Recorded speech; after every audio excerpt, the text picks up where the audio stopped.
Here's my Hudson Bay mining and smelting 85-ton locomotives based on this original locomotive used there up in Flin Flon. First one I did was a styrene scratch build for display.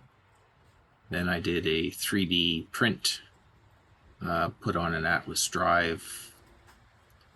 Here's an up-and-coming 60-ton project and also a little 20-ton.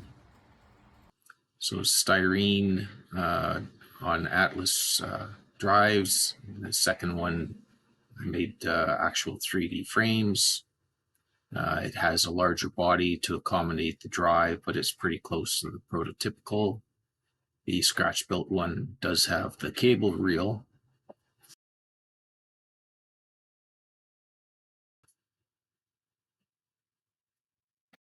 All the dimensions of the two are pretty close together.